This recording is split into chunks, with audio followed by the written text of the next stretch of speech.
Well, hey everybody, it's your good buddy 650E here, and welcome to another episode of the New Bike Build Series.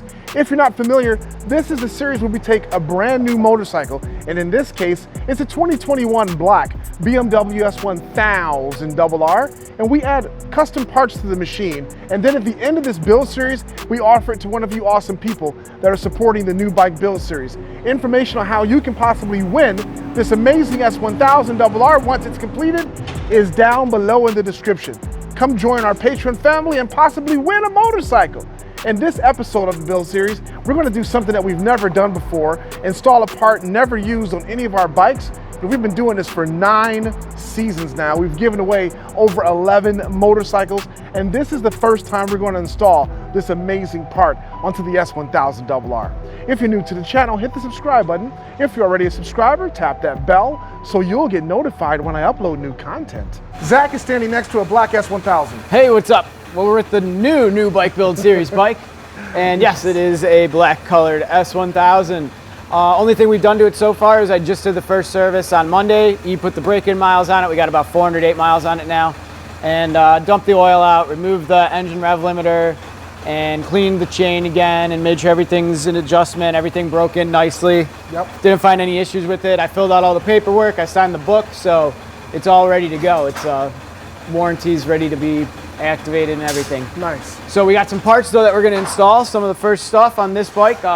We should have lots of stuff. We're going to try to stick with the black and red theme, I believe. No, but what we got today is a super cool customized upper triple tree. Nice. Oh, that's beautiful. Has 650 Eve on it. Yeah. Now you know I like that. Made by our favorite TWM company. Oh, they're awesome. They definitely have some nice machining and finishing. So there's really nothing wrong with the stock setup, in my opinion. I think the bars are in a good position, and the triple clamp, even though it's different, has proven to be sturdy and no issues. The biggest reason we're changing this is just for the customized one. Yes. And then with that though, you can see, especially once I get it apart, you'll really see our clip-ons are actually part of the upper triple tree on the new gen S1000. Okay. This is a full circle, so obviously that won't work. So we're gonna have to use clip-ons along with it. Always my favorite thing to install because it's so easy. So these are gonna sit right below it. Advantages for clip-ons are usually they're a little bit longer, which gives us more leverage when you're turning, and you can customize the exact position where you want them for turning. Now, what is a give and take is you have clearance for your brake, master cylinder, and everything on your windshield, and clearance into the tank for your bars. So okay.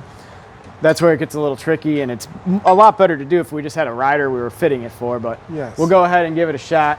I guess if it's terrible, we'll just take it back off. I'm also not even sure all these parts are gonna play nicely together, but we'll find out. So I already went ahead and started. I got the nut off, just pulled off the master cylinder, the clutch perch, loosened up the screw that holds this on. And I think we're gonna be able to leave our fork leg plugged in and just work around the cable, I'm hoping, because otherwise we gotta pull the left side panel. Up next, I'm gonna just pull the right clip-on off and take some screws out of here and get our throttle assembly out. Okay. So it's just 2 bolts for that. It is nice and easy to get these clip-ons off as well. That's a good thing. If you were to have just a little tip over and bend one, it's super easy to do. And we'll include these stock parts with the motorcycle for the person that wins it, in case they want to use them again. Yep, totes and tubs full of parts from the other bikes, and yep. The big one on the bottom there with the yellow lid's gonna be for this bike, so okay. Planning on changing a lot of stuff. Yes, we are. So like I said, just 2 simple screws, and we got our right clip-on handlebar off and out of the way. That's fantastic. It really is. At first I was a little suspect of this design, but I actually kind of like it. Is that the same After design working that's on with my M? There's one sitting No, over there. you Oh. actually have well, it is the same design, but you have a Gillies triple tree, Okay. which has a different offset. We can, take a look at the M over here, just for comparison. It doesn't have any cutouts in it, but you can see it's a completely different triple tree than our stock triple tree. It's beautiful. And it does still have the handlebars mounted. It's a beautiful piece of machined aluminum. It really is. Wow. That damn M impresses me every time we notice something else about it. Yeah, it's just an awesome motorcycle. So now we got this off. We can access the screws a little easier. So this is where I'm not sure if our new handlebars are gonna have the provisions for all these screws and stuff. We'll find out. Yep. So that's just your stock clip-on. If you happen to bend it, ding it up, you would just replace this, put that back on. good to go. Let's see, did we gain? Yeah, a little bit of length. Okay. It also doesn't run a bar end weight, as you can see. It just has this plastic nub, so Okay. it might feel a little more vibration in the handlebar. It might not be noticeable. When you're racing and you have thicker gloves on, it doesn't really matter. Yeah. For the street, you do want it to be as comfortable as possible. So now, I think we can lift this triple tree out of the way.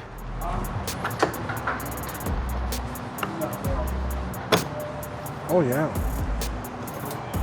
We should just have a zip tie, and we can unplug our ignition switch. Just press on either side of this connector. Give it a wiggle. And we are free. Nice. So you can see we have one-time use fasteners holding our ignition switch on currently. They always do that at the factory. So what we have to do is punch a little hole in here and then drill it, and then put an easy out in there to remove our screws.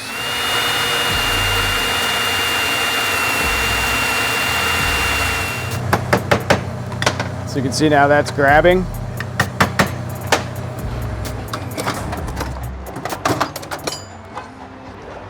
Grab a tap socket here. So.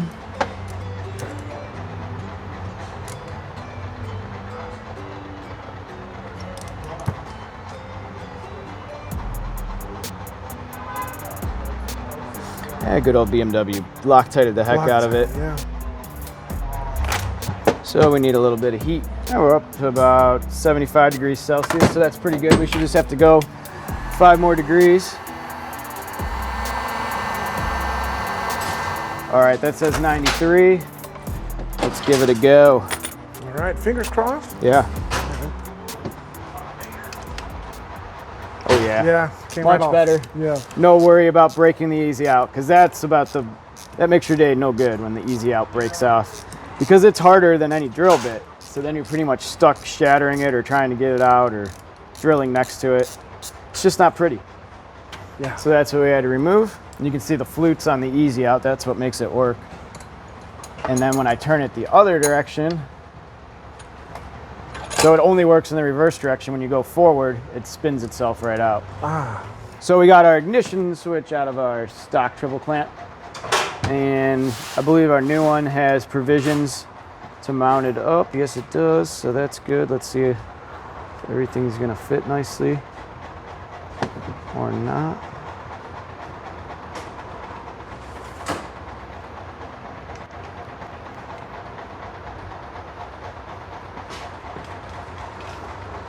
Oh, yeah, it came with spacers, that's right. Where's that little hardware kit at? In the box still. In our box, we had hardware kit, comes with new bolts. All right. I'm like, why doesn't that fit down all the way? It's still adequately hot too, so this spacer is gonna go underneath it. Okay. So that's gonna fit, and it looks like they did give us a provision, yep, for our clutch router, so that's nice, that's nice. So far I'm liking it. Okay. We got a screw for our front brake reservoir, so that's nice, and we got the screw for the clutch, so that's all good stuff. Before we mount that up though, let's see if how well our clip-ons are gonna work. So these are nice because we don't have to slide it over, so far we're still good with our wire plugged in. And that doesn't matter.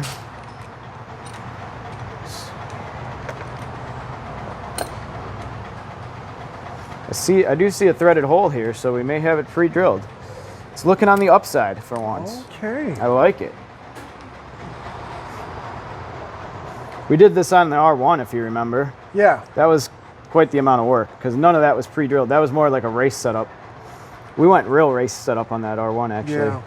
That came out really cool. Super light. So now the hole lines up, and we should be able to put our fastener right back in there, which is just this little guy right here, and it likes to loosen up, so I'm going to put a little bit of blue Loctite on it and hopefully try to keep that from happening. Okay.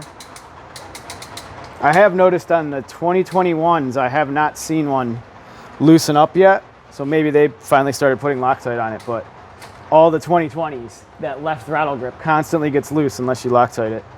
Or you just have to tighten it all the time.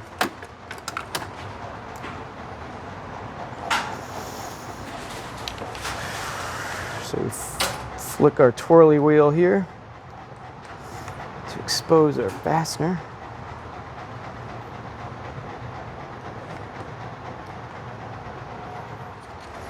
Okay, and I see we have another threaded hole, so that's looking on the upside.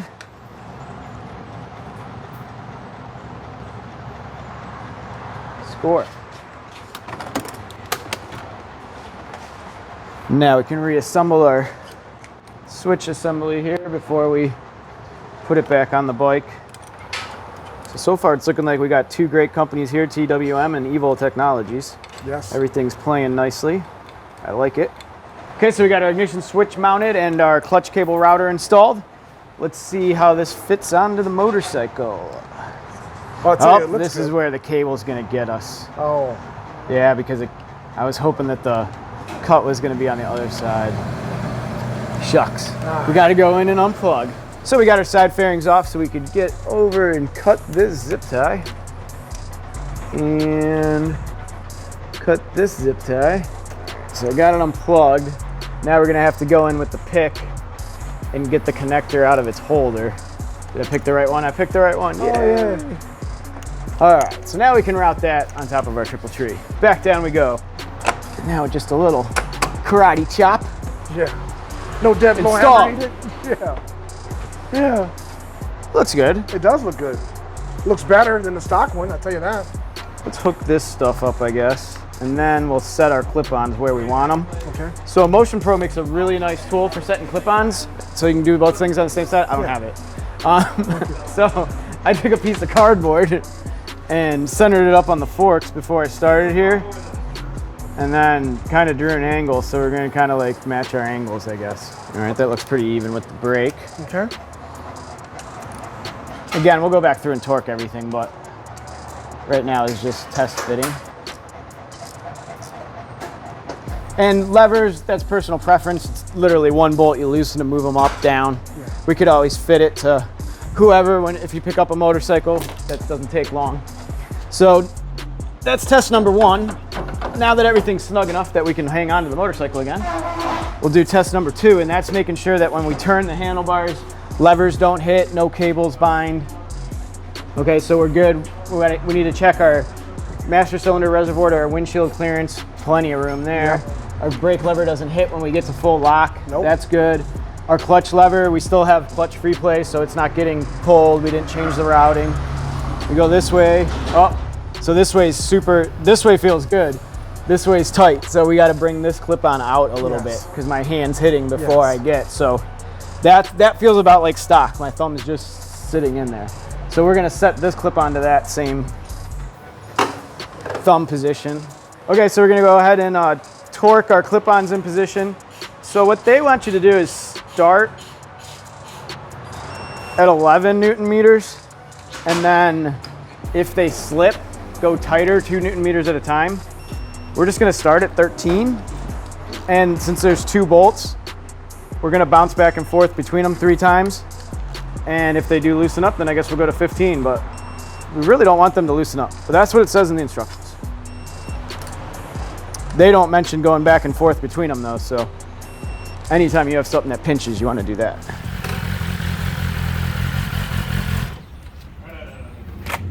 All right, so everything seems good. They're still attached to the motorcycle. That's a plus, right? Yes. Only thing we might do if I wind up with some time, and it's so minimal, I think, so there's a fastener that holds this bar end on. If I loosen that, I would roll this forward just a hair, because if you look at our turn signal horn button, it's down just a bit more than it should be. Like the horn's kind of hidden there. Yeah. And I just ride so many of these, my thumb knows right where to go for the turn signal, and it's off just a hair. Okay. But to correct that, we're gonna have to pull the triple tree back off, pull the clamp back up. So maybe when I get the Motion Pro tool, and we reset these, I'll do it then. Perfect. And it's just because the screw in here sets the angle of that. Yes. And they must have just had it off a hair when they assembled it. So not a big deal, super minimal. Other than that, feels good, feels like the same old bike. We're ready for some more modifications. Thanks for tuning in. Heck yeah. And we'll catch you guys in the next one. Thanks, Zach. Well, Zach likes the bike, and now it's my turn to get on this beast, ride it, and see how I like it. One cool feature about the 2020 Plus S1000RR, of course this is 2021, is that it has hill hold. You can see the hill hold icons on the screen. I'm on a decline. My foot's not on the brake, front or rear, and the bike's not rolling. If I disengage hill hold, I'm going backwards. That is an awesome feature on this machine. But here I am on my stock 2021 S1000RR. Zack the Master Mechanic just completed the first service. And we have this awesome triple tree that Zack installed with the 650E logo. It looks great.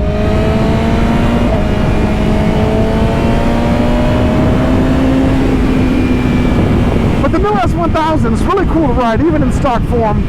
Before you get your exhaust and Brent tuning, ECU flash has a very smooth throttle. And the handling's great. The M-forged wheels that this bike has, super light, compared to cast wheels. But of course we're going to rip these off in the next episode and install some ThyssenKrupp carbon fiber wheels that have a very unique carbon weave pattern, and they are, if I'm not mistaken, the lightest carbon fiber wheels that you can purchase. And they look amazing.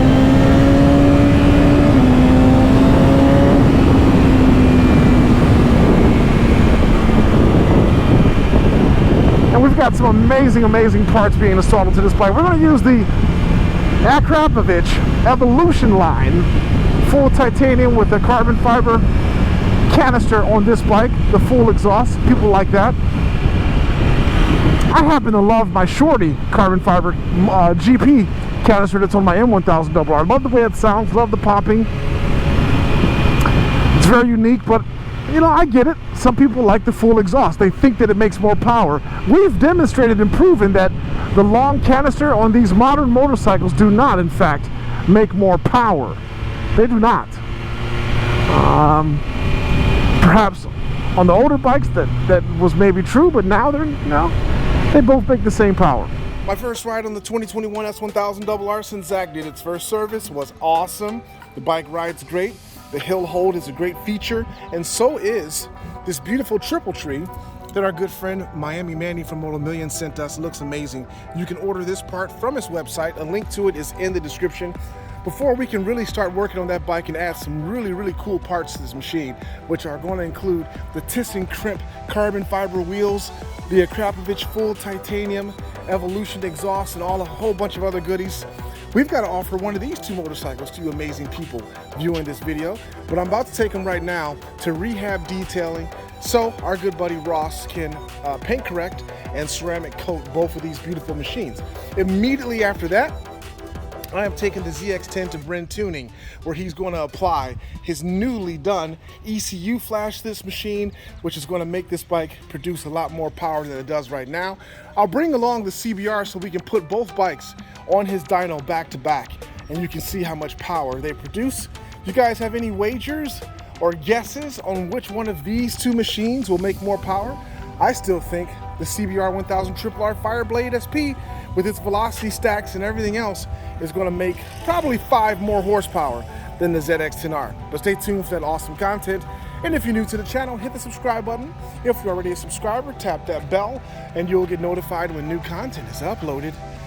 Beautiful machines.